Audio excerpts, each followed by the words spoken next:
হাসনাত আবদুল্লাহ এবং শারজিস আলম আপনাদের আত্মসমালোচনার গোষ্ঠী কিলায় নাটক শুরু করেছেন। হাসনাত আবদুল্লাহ একরকম পোস্ট দিবে, শারজিস আলম আপনি তার দ্বিমত পোষণ করে আরেক রকম পোস্ট দিবেন। হাসনাতকে হাতে কলমে শিক্ষা দিতে হলে বা দেওয়ার ইচ্ছা থাকলে বা তার সমালোচনা করতে হলে একসাথে ঘরের ভিতরে বসে করুন, রুমের ভিতরে বসে করুন। এভাবে পাবলিকলি এক একজন এক এক রকম মেসেজ জনগণের সামনে উপস্থাপন করবেন, আর জনগণ এগুলো মেনে নেবে। মনে হচ্ছে উত্তরাঞ্চল আর দক্ষিণাঞ্চলের প্রতিযোগিতা চলছে। জনগণকে কি রাস্তার পাগল পাইছেন?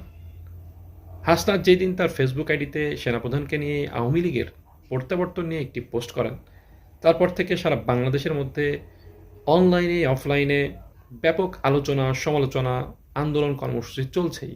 হাসনাতের একটা পোস্ট নিয়ে এত কিছু ঘটে গেল, আর এখন আপনি সার্জিস আসছেন নতুন একটা গল্প নিয়ে। পাবলিক আপনাদের কাকে বিশ্বাস করবে? হাসনাত পোস্ট দেওয়ার পর থেকে বাংলাদেশের মানুষ, বাংলাদেশের জনগণ তাকে হিরো ভাবছে। এখন আপনি কি সেই হিরোগিরির ভাগ নিতে আসছেন?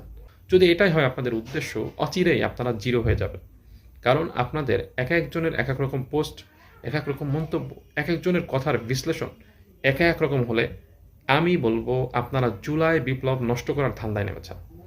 জুলাই আন্দোলনে অংশ নেওয়া প্রত্যেকটা শিক্ষার্থী এবং জনগণ আপনাদেরকে নেতা হিসেবে মেনে নিয়েছে, যদিও এখানে সকলের অংশগ্রহণের মূল্য ছিল সমান। কিন্তু যেভাবে পাবলিকের ইমোশন নিয়ে আপনারা খেলা শুরু করেছেন, এগুলো মেনে নেওয়া যায় না। জাতি আপনাদেরকে নিয়ে স্বপ্ন দেখতে শিখেছে, স্বপ্ন দেখা শুরু করেছে, কিন্তু সব কিছুর একটা বয়স থাকা দরকার। এটা আপনারা আবার প্রমাণ করলেন।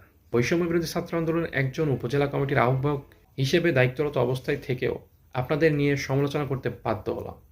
এখন থেকে আপনাদেরকে নিয়ে, আপনাদের দেওয়া বক্তব্যগুলোকে নিয়ে দ্বিতীয়বার, তৃতীয়বার, এমনকি চতুর্থবারও ভাবা লাগতে পারে।